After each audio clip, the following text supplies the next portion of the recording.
Polícia Militar, comandante do Batalhão de Operações Especiais, comandante do Pilotão de Rota, chefe de operações do Copom, oficial de segurança e ajudante de ordens do governador do estado entre 2007 e 2014, comandante da Companhia de Rota, Tobias de Aguiar, comandante do GAT, coordenador operacional da Rota, atuou em mais de 500 incidentes policiais.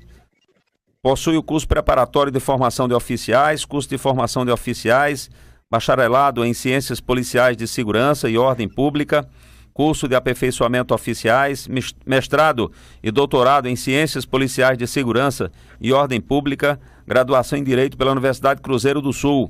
Publicações: a atuação das forças policiais no combate às drogas, suicídio por policial, um tema de alta complexidade e baixa publicidade. Aplicação da lei pelas formas de segurança diante da Covid-19.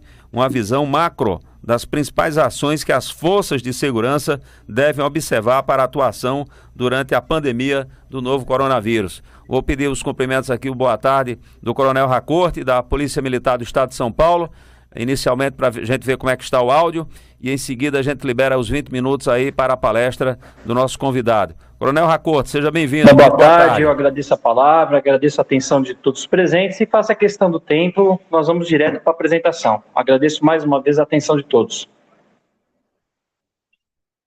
Perfeitamente, o som está perfeito, Coronel Racorte. A partir de agora, o senhor dispõe aí de 20 minutos para a sua palestra, brindando aí os nossos internautas de todo o Brasil, Polícia Militar de todo o Brasil, mandando mensagens aqui no nosso chat, na transmissão do YouTube.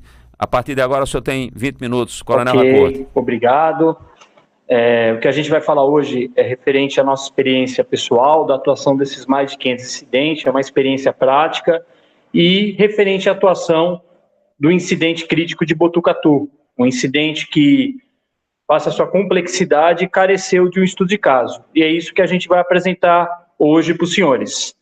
Tá? Pode passar já o slide 2.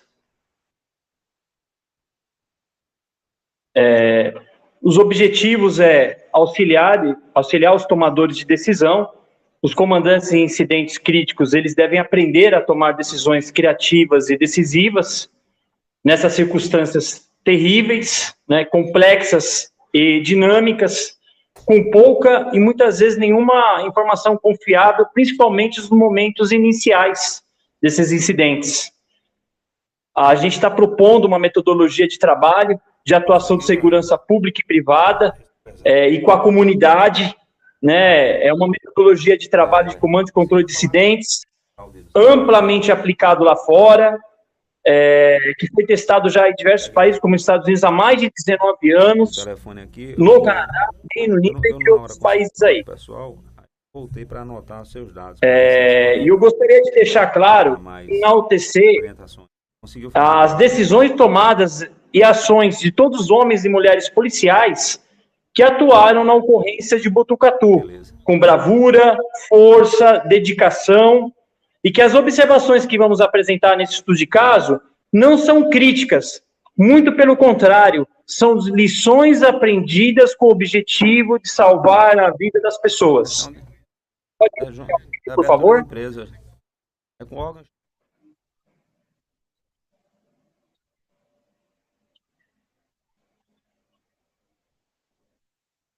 O vídeo.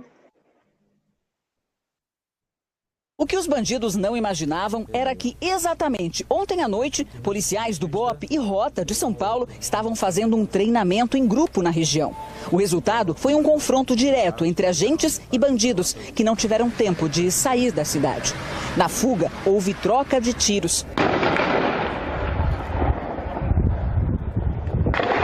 Alguns integrantes da quadrilha abandonaram os carros usados na ação. Nesta rua, 3 veículos blindados foram deixados para trás pelos criminosos. Dentro de um dos carros, os policiais encontraram distintivos da polícia, camisetas da Polícia Civil e também da Receita Federal, além de joias roubadas durante a madrugada e um armamento pesado. Entre o arsenal, uma submetralhadora 9mm e um fuzil .50. Dentro do veículo tem um fuzil 5.56. Tem uma metralhadora 9mm, além de eles fizeram um processo de uma .50 com um ferrolho.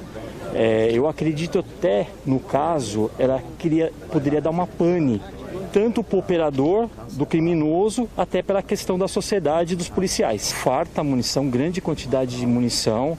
A gente vai conseguir também rastrear essa munição de onde veio, uma ampla produção de prova. Eles estavam com gasolina, eles iam queimar esses veículos também. Estavam com todo um planejamento de rota de fuga, de treinamento. Eles não contavam em si com as viaturas do choque que estavam realizando o treinamento, o GAT, COI, Rota, que estavam nas proximidades, que fez com que surpreendessem ele nessa intervenção aí. Assim que os bandidos pararam aqui nesse ponto, eles vieram correndo até esse portão aqui e, na força, conseguiram abrir. Lá dentro estava a família toda dormindo. O que eles queriam? As chaves dos carros que estavam estacionados. Nestas imagens, dá para ver quando os 3 carros dos criminosos chegam. Todos descem e invadem uma casa, pedindo as chaves dos veículos que estavam na garagem.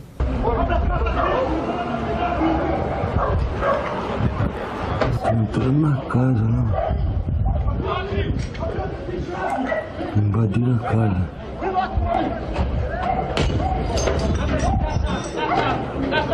Este homem estava dormindo quando ouviu barulho e também tiros, além da correria dos bandidos. A família inteira estava dentro de casa quando eles entraram armados, fazendo ameaças. Ele que fez, veio aqui, pegou esta coberta com a arma, quebrou o vidro e mostrou a arma para mim, a metralhadora.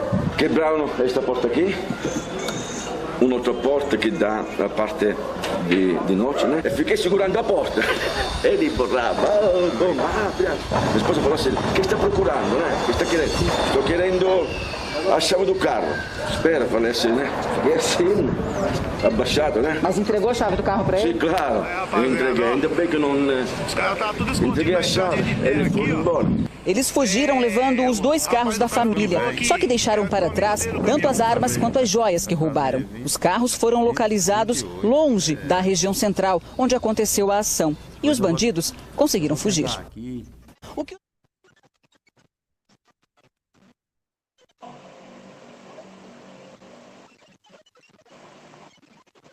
Vamos lá, pode passar o slide.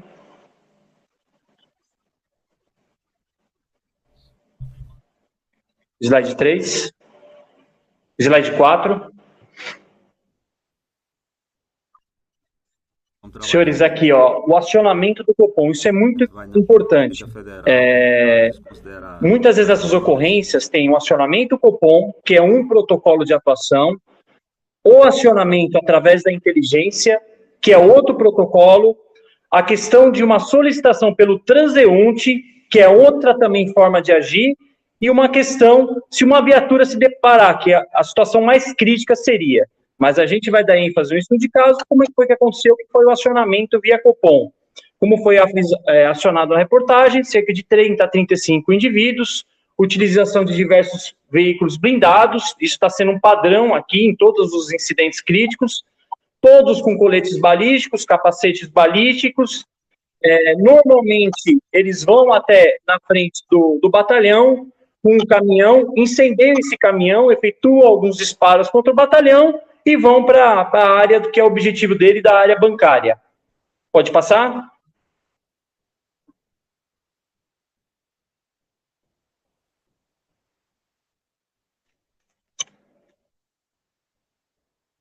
As equipes do batalhão de Botucatu se deslocaram, eles já tinham um plano de ação muito importante, e isso fez com que policiais foram salvos, ou seja, eles já sabiam onde iam ficar, um local de abrigo que foi importantíssimo, principalmente no momento do caos.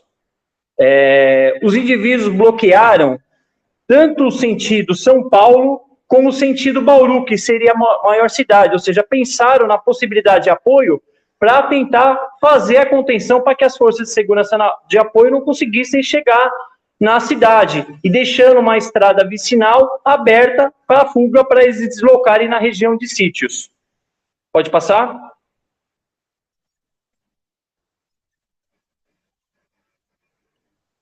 Esses explosivos de Botucatu, diferente de Ourinhos e Criciúma, não tinham acionamento remoto, tá? Mas eu solicito aqui uma importância de uma integração do cadastro e que todos os GATs que atuam nessa questão, os BOPs, que conversem. A gente criou um protocolo aqui de atuação junto com o BOP do Paraná e agora nessa ocorrência de Criciúma, e já conseguimos identificar características que provam que quais ocorrências são de quais explosivistas. Isso em contato aqui com a Arroba Banco, Dr. Pedro, chefe da Arroba Banco aqui de São Paulo, fez com que nós conseguimos, faça essa integração, o indiciamento de 2 indivíduos que atuaram em diversas ocorrências, face à característica, a formatação do tipo de explosivo. No caso aí de Botucatu, foi metalon com cartucho de emulsão dentro. Ok? Pode passar? Tá? Aqui a gente vai começar com os problemas. A grande problemática, 19 órgãos policiais atuaram no teatro de operação. E uma pergunta que fica, quem é que comandou essa operação?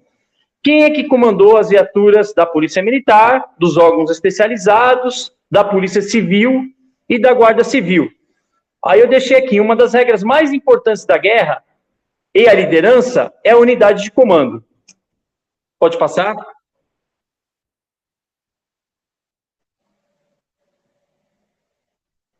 Aqui, senhores, os principais problemas.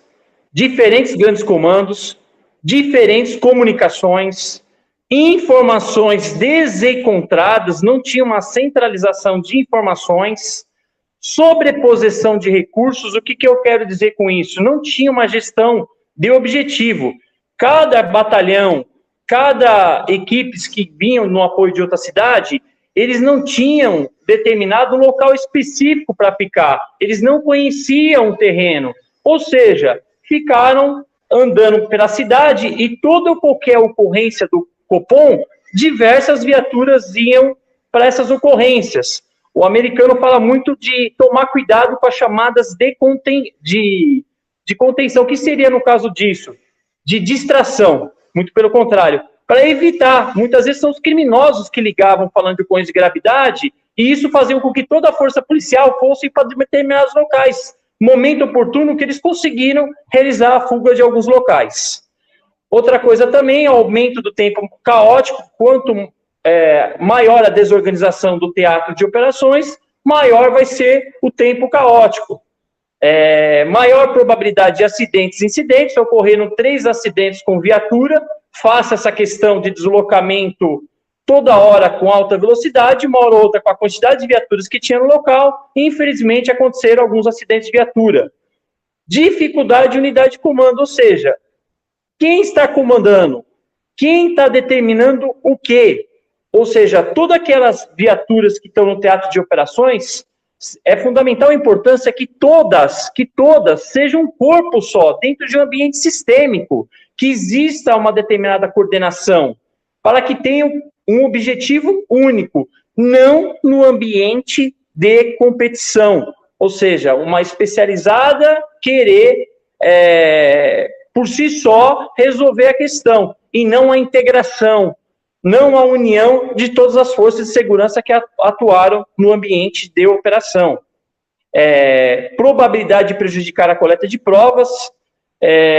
Infelizmente, numa ocorrência dessa, face à quantidade de criminosos, eles estão com máscara. Eu acabei de falar com o comandante de Criciúma, a dificuldade nossa de individualizar todas as ações desse grupo. Então, é muito importante a questão de produção de prova nessa questão. Hoje, aqui, os peritos de São Paulo têm a questão de DNA, garrafas, bitucas de cigarro. Isso é muito importante na questão da produção de prova, para que quando ocorra a detenção, a gente realmente tenha uma prova, materialidade, para realmente realizar a condenação. O que a gente está observando, o capitão Pedroso me enviou recentemente uma denúncia do MP, a dificuldade que é para individualizar esses atos, que facilita, quer queira, quer não, a defesa dos indivíduos. E a outra questão é a falta de difusão de conhecimento e treinamentos. Toda a nossa experiência que nós adquirimos nessa questão, na ocorrência, se a gente não realizar um estudo de caso, se esse estudo de caso não for transmitido para os órgãos gestores de conhecimento, não vai gerar alteração de protocolo, não vai haver aprendizado. Então, muito importante a gente pegar todo esse material, elaborar um estudo de caso e que seja disseminado por órgão gestor de conhecimento. Pode passar?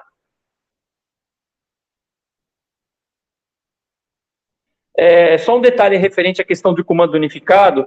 Todos os órgãos na solução do incidente, para facilitar, é muito importante. Todos nós unidos facilita a comunicação, conhecimento da situação, melhora da coordenação operacional, locação de recursos, uma melhor prestação de serviço para a sociedade. Tá? Pode passar? Aí. Senhores, outro detalhe também, muitos operadores não tinham HT.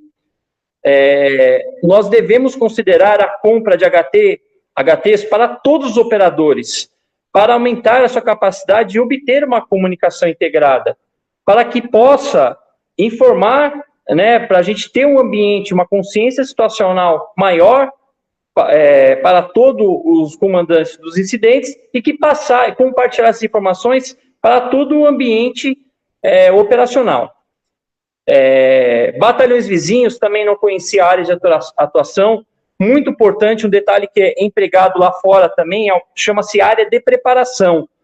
Todas as batalhões, todas as especialidades que estão vindo a caminho, o ideal é que eles vão para uma área de preparação, chegando lá, eles vão entender qual a situação, qual o objetivo e qual a estratégia. O que não pode ocorrer é essas viaturas chegarem na cidade e muitas vezes elas vão de uma forma desordenada até para a área quente, onde ocorre até conflito amigo, ou na verdade, o fogo amigo. A gente tem que tomar extrema precaução nesse sentido. Vá para uma área de preparação, verifique o que está acontecendo, analise quais os objetivos, uma estratégia, de uma forma integrada, de uma forma ordenada. Não foi estabelecido qualquer missão específica, todo mundo que chegou no local ficou com o seu comandante, não teve uma conversa entre todos os comandantes, tá? Isso prejudicou muito a questão, foi uma lição aprendida, uma das principais. A falta de um plano de ação integrado. A gente está percebendo claramente que as cidades estão elaborando um plano de ação, mas falta um plano de ação regional, mais amplo, que todos os copons, todo o sistema seja informado e que tenha uma atuação integrada com observação de uma camada superior, para que ele possa organizar, para que ele possa ajustar o que os batalhões vão fazer no caminho dessa ocorrência, no caminho do teatro de operações, com o intuito de cercar a área, de fazer a contenção, de fazer um isolamento ordenado e centralizando as informações estratégicas. Pode passar? Esse é um questionário que 107 policiais militares que atuaram responderam. Aí, inúmeras lições aprendidas, eu cheguei no PowerPoint anterior, faça a questão desse questionário. A dificuldade de comando unificado, a dificuldade da gestão de objetivo, a dificuldade da falta de HT, a dificuldade da falta de fuzis, de munições. De uma forma científica, a gente conseguiu chegar nesse resultado. Pode passar?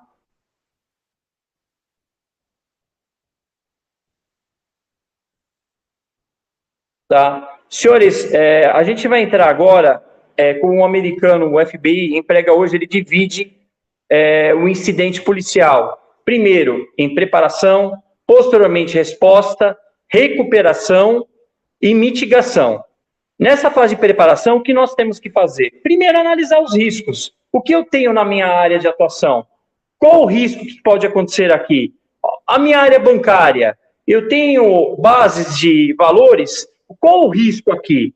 E eu vou fazer, baseado nesse risco, eu vou fazer um plano de ação regional, junto com a Guarda Civil, junto com a Polícia Civil, junto com a Polícia Rodoviária, junto com a Polícia Ambiental, um plano de chamada para as especializadas e principalmente a questão do treinamento. O treinamento a gente deve preparar os primeiros respondedores, especialmente os agentes de patrulha, para situações que possam ocorrer e responder aos ataques de quadrilha articuladas e violentas. Isso é muito claro. Columbine, quem atuou foi o primeiro respondedor. 11 de setembro, quem atuou, primeiro respondedor. Bataclan, primeiro respondedor. Agora, na Áustria, primeiro respondedor. E aqui a mesma coisa. Quem atuou em Ourinhos? O primeiro respondedor. Quem atuou em Botucatu? Primeiro respondedor. Quem atuou em Criciúma? O primeiro respondedor. Então, a conclusão que a gente chega é clara. O primeiro respondedor tem que estar dotado de técnica, tática, procedimento e equipamento. Essa é a nossa importância, a nossa possibilidade. E o treinamento baseado na realidade, que desenvolva uma consciência situacional, um pensamento crítico e a capacidade de realizar e executar táticas sobre alto nível de estresse. Temos que treinar nosso policial sobre tomada de decisão sobre estresse. Questão da integração, já falei, e a importância de simulação. Na região de São José do Rio Preto, aqui em São Paulo, opera-se simulações constantes. E, por coincidência, não existe furto de caixa eletrônico nem roubo de bases. A importância da simulação atua até a questão numa atuação de prevenção. Pode passar?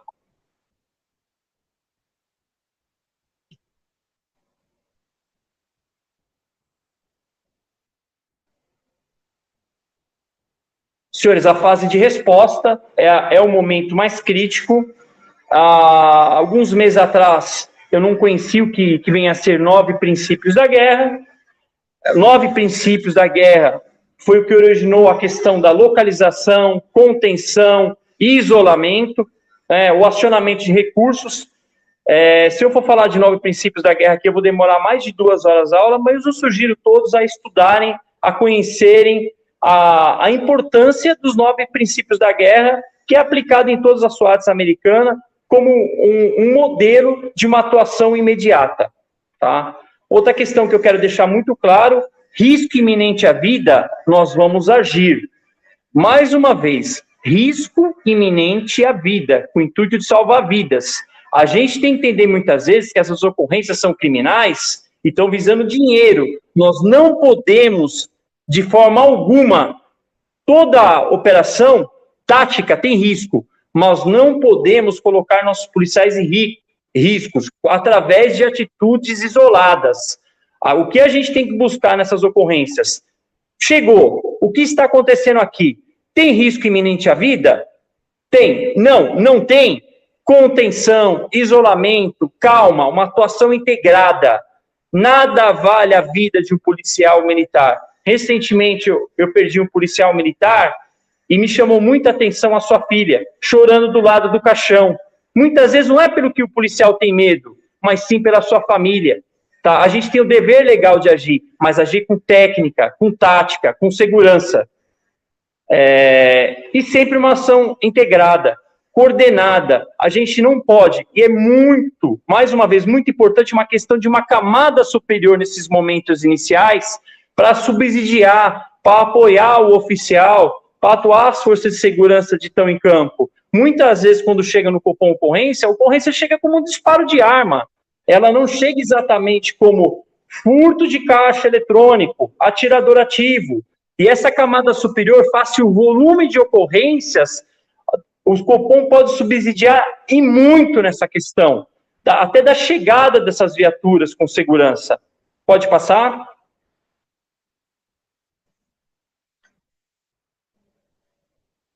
Senhores, a fase de recuperação é muito importante. Mais uma vez, eu conversando com o comandante do BOP de Santa Catarina, a importância, nesse momento, da presença policial na cidade. Eu lembro muito, em Botucatu, um caso que me chamou muita atenção, indivíduo no interior da residência, após o roubo, nós chegamos à residência, um casal com uma criança recém-nascida estava no sótão, tremendo, morrendo de medo.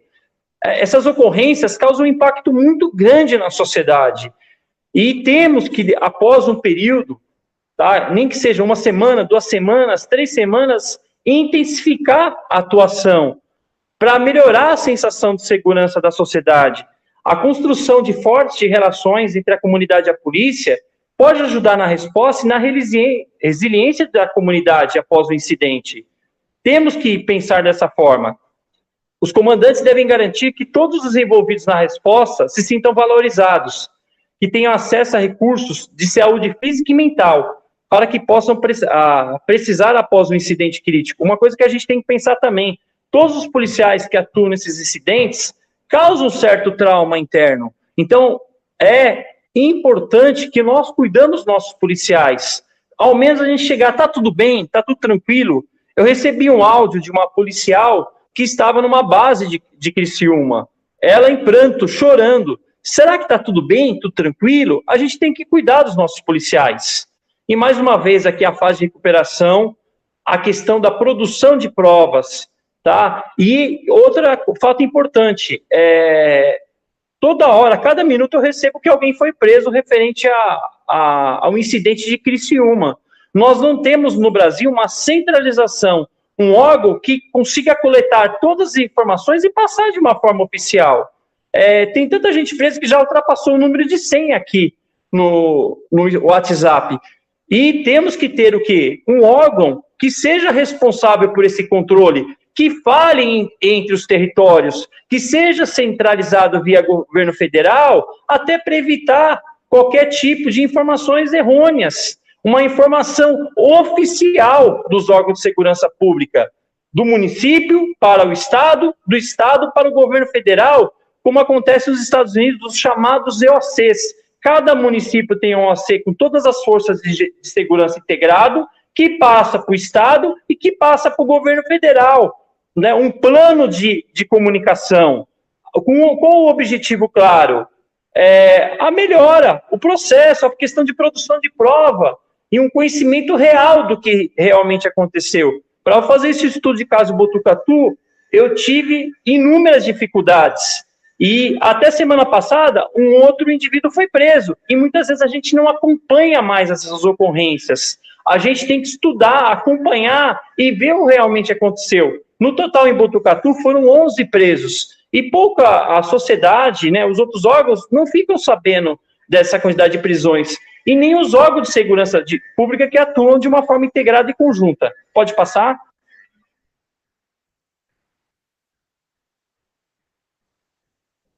A fase de mitigação é a fase mais longa. Mais uma vez, eu cito bastante os Estados Unidos. Teve um comandante um dia desse, mas será que o modelo americano é melhor? A gente está falando de ciências. E as ciências policiais não é uma ciência dura, igual a matemática. Ela existe, é uma ciência próximo da medicina, próximo da sociologia, próximo da psicologia. E o que é ciência lá nos Estados Unidos é ciências no Reino Unido e é ciências no Brasil.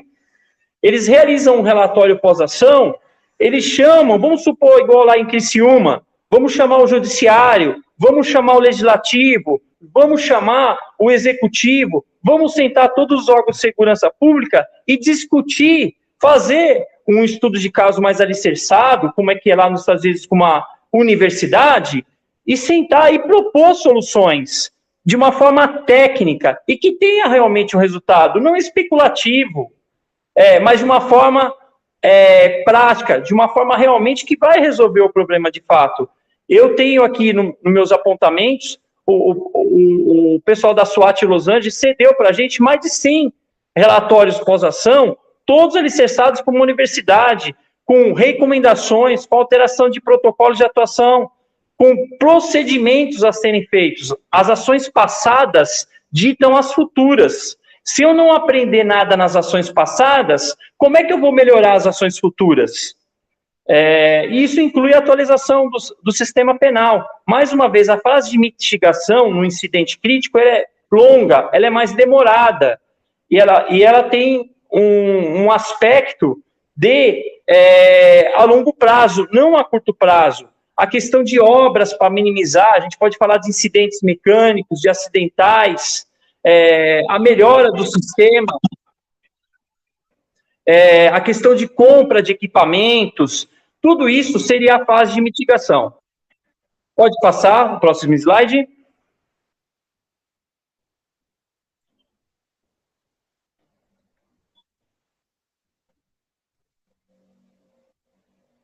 Senhores, isso aqui seria a nossa visão de futuro.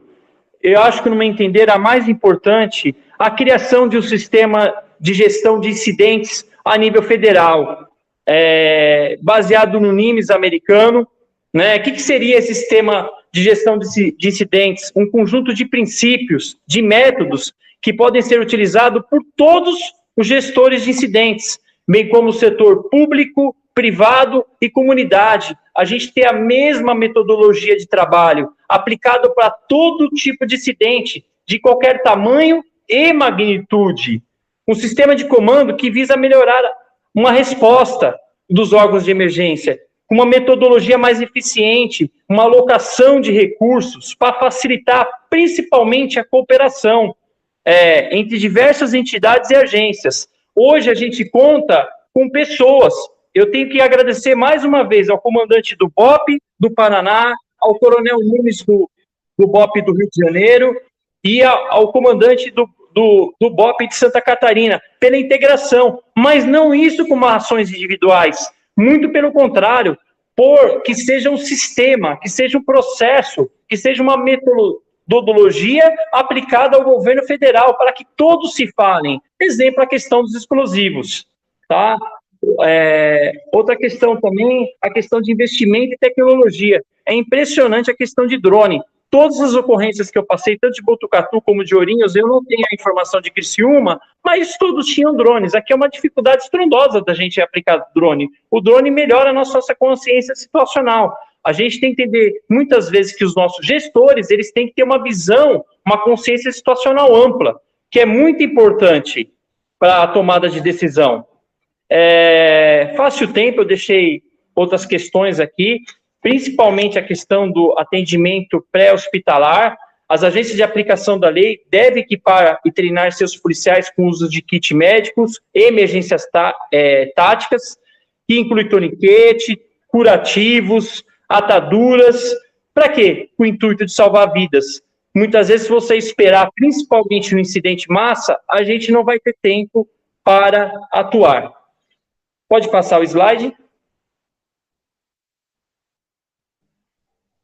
Senhores, eu gostaria de agradecer a iniciativa do senhor Coronel Francisco de Assis Silva, aqui minha continência, do Batalhão de Operações Especiais de São Paulo, a oportunidade, o empenho, o profissionalismo, e agradecer ao Coronel Nivan, um professor de ciências policiais, que a gente consiga ampliar isso, que a gente consiga mensalmente a gente trocar ideias e informações, e parabenizar todos mais uma vez pelo engrandecimento que isso vai proporcionar a todo o Brasil. Meu agradecimento e a minha continência, e muito obrigado a todos. Muito bem. Agradecer aqui e parabenizar o Coronel Harcourt. Se puder baixar um pouquinho aí o retorno, Wagner. Só para registrar aqui, Coronel, muitos registros de policiais parabenizando pela explanação, pelos pontos abordados, pelo tema. Tá aqui, ó, o Iliana Costa está dizendo: informação incisiva e transparente, com bom entendimento. Jadson Costa está dizendo: padrão. Edilson Martins dizendo: muito bom. Edson Martins: 9 princípios da guerra. Boa tarde a todos, parabéns pelo tema. O Heriberto Ferreira. O Volney está dizendo: muito boa essa palestra. Gostaria de fazer uma pontuação sobre o fato do treinamento citado pelo comandante. Muitas das corporações não querem fazer o policial treinar tiro, quanto mais outras coisas úteis. Aqui é uma certa forma uma crítica aí a alguns setores da... Tem outras opiniões aqui, muitas opiniões. Parabéns ao tenente, ao Coronel Harcourt. Através de sua apresentação, percebemos o teor científico com o tratamento dos dados coletados pós-crise, evidenciando o intuito da busca da melhoria contínua. Esse aqui foi o Johnny Mascarenhas que fez esse comentário. Heriberto Ferreira até está fazendo uma pergunta aqui, Tenente Coronel Onivan, acho que não sei se eu já posso fazê-la, a pergunta. O que o senhor acha da ideia de se usar câmeras por parte dos policiais militares no ato da execução de cada operação? O senhor já pode responder, Coronel Racoto. Eu acredito que a gente tem que parar, né, de esconder algumas coisas, e a gente realizar um debriefing sincero e honesto. Eu sou a favor, sim, em algumas situações, com o controle do policial, só que a gente tem que resolver o problema. Se eu deparar com um usuário de entorpecente, o que a gente vai fazer? Se eu me deparar com um veículo que está sem habilitação, o que eu vou fazer? Se eu for na Zona Sul de São Paulo, todo veículo que eu vou abordar, praticamente, eu vou ter que conduzir para o DP. Se eu sair da rota e já sair na região da Armênia, vai ter gente usando entorpecente lá. Eu acho importante o GAT use muito, inclusive tivemos uma ocorrência com uma extrema dificuldade e as câmeras ajudaram a gente na produção de prova. Tinha uma determinada dúvida ali e isso ajudou. Ela foi a favor. Ela é muito importante também na questão da produção do prova. Eu acho, sim, importante uma evolução. Isso vai acontecer, sim, mas eu quero que a gente tem que resolver alguns problemas. Não dá para a gente conduzir todo usuário de entorpecente. E o que eu vou dar de resguardo para o meu policial? Né? Qual é essa questão? A sociedade tem que discutir isso. Porque eu tenho que cumprir a lei. E eu abordando alguém com entorpecente, eu vou ter que levar. E, infelizmente, a gente não pode prevaricar. Então, eu acho que a gente tem que levar isso em discussão, até vezes é uma abordagem do documento. Mais uma vez, se você for para a Zona Sul de São Paulo, na região do Campo Limpo, Valo Velho, Jardim Crispim, Jardim Nakamura, toda moto que você for abordar, muitas vezes ela vai estar sem documentação. Ah, mas a norma diz que você tem que levar. Mas isso, a realidade é diferente. Quem tem bota no chão é diferente de situação. E a gente tem que compreender o volume de ocorrência da delegacia de polícia e que isso vai acontecer. Eu acho, sim, mais uma vez, importante, é necessário, mas vai servir principalmente em defesa do nosso policial, só que a gente tem que abordar algumas questões antes, que eu ainda não sei a resposta e eu estou aguardando a resposta da sociedade e do comando. Coronel Racorte, tem ainda aqui o Marco Túlio, excelente para passar de pré-eleção à tropa, palestra muito boa e técnica de comando. O Wellington Reis, parabéns, Coronel Racorte, pelas informações, atualização da doutrina no Brasil. A evolução permitirá uma atuação mais técnica e com maior participação de todos, com o objetivo de salvar vidas. E o Major Carvalho, que é da Polícia Militar do Estado de Sergipe, faz um comentário aqui, talvez enseje aí um comentário seu. A maior parte das PMs padece de orçamento. Necessitamos em todos os níveis de articulação política quando forem votados os orçamentos anuais. O Major Carvalho, o Coronel Racorte, foi o mesmo que fez o comentário anterior a respeito da utilização de HT. Ele repetiu, fez um comentário, eu acho que tem alguma relação com isso. Quer dizer, instrumentos, equipamentos básicos, que, como o senhor bem falou aí, prestei bem atenção, deve ser levado em consideração, né? O senhor gostaria de comentar? O Coronel Fernando Alencar Medeiros, comandante-geral da Polícia Militar, ele está intensificando e há muitos anos ele já comentava, a gente muitas vezes quer arpão para invadir navio, como eu tenho aqui no GAT, mas a gente tem que ter o quê? HT. E o Coronel Alencar, comandante-geral, um líder, né, um comandante que eu tenho prazer e orgulho de ter trabalhado inúmeros anos com ele, alguém que eu tenho como exemplo de vida. Ele está assim, ele está com essa preocupação e a intenção é clara em São Paulo de comprar HTs para todo mundo. A simplicidade, eu acredito que é a maior sofisticação. Coronel Racorte, tem um promotor aqui, deixa eu só confirmar aqui a informação, é promotor, membro do Ministério Público do Mato Grosso do Sul. Ele diz assim, doutor Elcio De Angelo, ele diz o seguinte: parabéns, coronel. Interessante a abordagem sobre mitigação. Elcio, promotor, né, membro do Ministério Público do Mato Grosso do Sul. Essas fases são importantíssimas. A questão da preparação. Quando tem estresse, não tem troca de cartão de visita. A partir que ocorre incidente, é tático. Não há o que fazer. Então, nós temos o quê? conversar, preparar. Vou citar um evento triste que aconteceu aqui em São Paulo e fazer um comparativo. Massacre de Columbine. Eu tive a oportunidade de ler o relatório pós-ação, a quantidade de aprendizado, de recomendações, o atendimento pré-hospitalar que iniciou esse ano aqui no meu batalhão de operações especiais como órgão gestor de conhecimento, uma instrução que salva a vida dos policiais e da sociedade, isso desde 2001, após esse relatório pós-ação, foi aplicado. Um outro detalhe, instrução nas escolas. Por mesma forma que tem a fiscalização de bombeiro, tem que ter a fiscalização policial, tem que ter a presença da polícia para conversar com pais, professores e alunos e explicar o que é um atirador ativo, explicar tão quanto é importante a participação comunitária e integração com a sociedade. Isso tem que ser feito antes. Aqui em Suzano, um dos autores do crime chegou a verificar o massacre de Columbine no seu computador 42 vezes. Será que se a gente tivesse conversado muito tempo com isso, esse massacre não teria ocorrido? E é uma crítica construtiva. Mais uma vez, são lições aprendidas. Ocorreu algum estudo de caso em Suzano, aqui nessa escola que teve o atirador ativo? Quais foram as lições aprendidas? Quais as alterações que ocorreram? Eu estou sendo um pouquinho contundente, mas a gente está trabalhando com vida, a gente está falando com vida.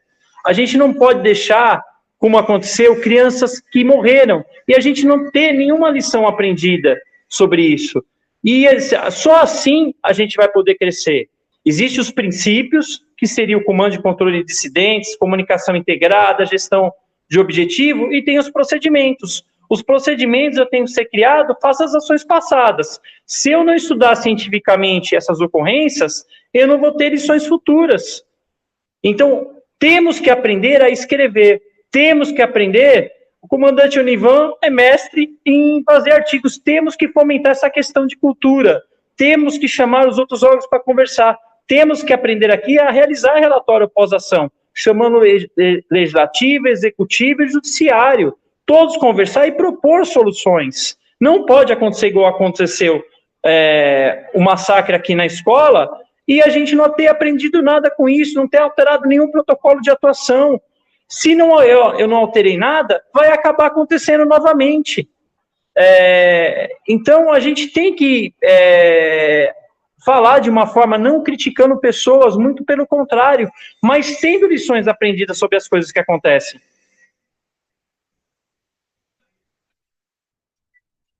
Coronel Racorte, chegaram mais duas perguntas aqui, mais comentários. O Carlos Félix, parabéns aos grandes policiais, excelente palestra. Carlos Eduardo, agente socioeducador de Ipatinga, Minas Gerais. Silvia Regina Vieira, parabéns pela palestra e comentários pontuais. O Luciano Baleiro Pereira pergunta o seguinte: na visão do Coronel Racorte, a que pé anda a integração das Forças de Segurança Nacional no tocante à gestão de incidentes críticos que transpassam as divisas estaduais? Então, mais uma vez, eu tive a oportunidade de conversar com o senador sobre a importância, a necessidade da gente criar um sistema de gestão de incidentes críticos. Primeiro, definir o que vem a ser esse sistema, quando ocorrer esse incidente crítico, ser startado, independente de fronteira ou não, para que todos os órgãos tenham conhecimento e possam atuar de uma forma integrada, com a centralização de informações, e evitar esse ambiente de competição. E, muitas vezes ocorre, não de uma má fé, mas acaba ocorrendo. Aqui no estado de São Paulo agora, a gente tem algumas informações e a gente tem ciência que alguns batalhões de choque estão indo atrás, que o DEIC está indo atrás e a Polícia Federal está indo atrás. Sendo que o certo era para ter uma integração de todas as forças. E a dificuldade que a gente tem de coleta de informações de um órgão central que possa subsidiar todos. Teve uma prisão importante no Rio Grande do Sul. E mais uma vez, a gente, muitas vezes eu converso com o Coronel Nunes, que tem o comandante do BOP do Rio. Semana passada eu conversei com ele sobre a prisão de alguns indivíduos aqui, só que isso devia ser não de ação individuais de policiais, e sim uma integração sistematizada, organizada, ordenada. Isso só vai acontecer se vir um processo legal que, como aconteceu nos Estados Unidos, venha participar, senão você não vai receber recursos. Nós vamos que integrar. A gente tem que se falar, a gente tem que conversar. Aqui, na divisa do Mato Grosso, a mesma coisa. Na divisa com Minas, a mesma situação. Quadrilhas que atuam em Minas, muitas vezes são de São Paulo e retornam para cá. E a gente não acaba se falando, não acaba conversando. Aconteceu um incidente crítico lá em Minas, principalmente na divisa, o sistema tinha que ser startado, aconteceu um incidente crítico. E já em tempo real, informar todas as fronteiras, não com WhatsApp, mas sim com uma comunicação oficial dos órgãos de segurança pública. Muito bem, Coronel Racorte, quero agradecer a sua palestra aqui, há ainda mensagens, eu quero pedir desculpas aqui, porque há outras perguntas, mas em razão das outras palestras que estão por vir, nós não podemos atender a todas as perguntas. Humberto Afonso, o Iliana Costa, o Márcio Santiago Couto está dizendo: alguns artigos do Coronel Racorte podem ser encontrados no site Fórum Brasileiro de Ciências Policiais. Capitão Rosendo também, parabéns pela excelente palestra. Capitão Rosendo, da Polícia Militar do Estado de Pernambuco. Glauber Rezende, obrigado também, Glauber, por sua pergunta. Infelizmente nós não temos como atender a todas as perguntas. Jailson França, ações policiais técnicas não dão espaço para falhas nas ocorrências. Todos... Tenente Coronel Onivan, agora faz a saudação ao nosso palestrante em nome do Coronel Francisco de Assis, presidente do Clube dos Oficiais da Polícia Militar da Paraíba. Essas palestras, Tenente Coronel Onivan, elas ficam com um gostinho de quero mais. Tipo assim, venha logo o terceiro simpósio, acabe logo a Covid, para a gente trazer esse pessoal todo para cá, para depois da palestra passear ali também na areia de Itambaú, do Cabo Branco, conhecer nossas piscinas naturais. Enfim, e se integrar com as polícias, né? A integração das polícias. Tenente Coronel Onivan, com a palavra. Amigo e mestre Racorte, nesta ordem axiológica, meus cumprimentos militares na posição de sentido, com atitude, gesto e duração. Sua palestra é simplesmente a exemplo das demais, brilhante. Muito obrigado mesmo, em nome do Coronel Francisco de Assis Silva, né, nosso presidente do Clube dos Oficiais, por toda a sua camaradagem. Marcelo, é comum entre a minha pessoa e o Racorte, sábado, domingo de madrugada, estar brincando de trocar informações. Na verdade, ele me ensinando, eu buscando aprender. Enfim, e simplesmente, Racorte, aqui de público, né, eu ouvia falar do seu nome, né? Por óbvio, nós temos uma grande relação aí com a nossa co-irmã paulista, enfim. E tivemos a oportunidade de, ano passado, participar de um simpósio da SWAT, né? Enfim, lá em São Paulo, chancelado pelo Coronel Mascarenhas, o Coronel Santiago, enfim, e assisti a sua palestra, Racorte. E não só a parte operacional, mas a parte didática, como eu falei. Realmente você tem uma capacidade de explanação fantástica. E isso nos motivou a fazer esse convite e renova aqui o agradecimento. De pronto, você atendeu e aqui fazendo uma justificativa, né? Você até quis me justificar, não precisa, por favor. Ontem não pôde acompanhar, tendo em vista que estava em operação, né? Mas sua palestra foi simplesmente brilhante. Espero que as palavras integração, cooperação, união, mitigação fiquem doravante no consciente e no inconsciente de nós policiais e gestores. Acordo? Novamente, meu muito obrigado. Se Deus quiser, Marcelo, quando tivermos a oportunidade de ter o evento presencial, você estará aqui para autografar, né? Nós faremos com certeza de forma presencial sorteios dessa sua obra magnífica junto com outros autores aqui no Sublime Torrão Paraibano. Acordo, mais uma vez, meu muito obrigado. Esteja sempre com a paz de Deus e a Paraíba recebe sempre você e a todos os irmãos em armas, braços abertos. Teste, eu só queria fazer uma consideração. O povo simpático da Paraíba, fantástico essas praias, um lugar maravilhoso, um lugar que eu me sinto em casa. Quem vê o pôr do sol em Cabedelo, a Coroa Vermelha, no restaurante Mangai, locais fantásticos, e a educação, a simplicidade do povo paraibano, um povo que mora no meu coração. Eu sou filho com orgulho de nordestino. E, Coronel Nivan, eu aprendo muito com o senhor, tá?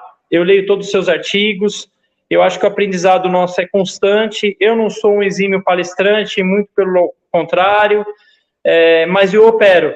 Aqui eu estou falando com você, já deu 2 ocorrências, já vou sair para ir para mais uma ocorrência, se Deus quiser, com a intenção de salvar vidas, se Deus quiser, com um resultado positivo, que é isso que para que nós servimos, para isso que nós treinamos muito, treinamos constante. Eu agradeço todos os presentes, eu agradeço todas as perguntas, para mim é um aprendizado e me encontro à disposição. Muito obrigado, Coronel Racorte.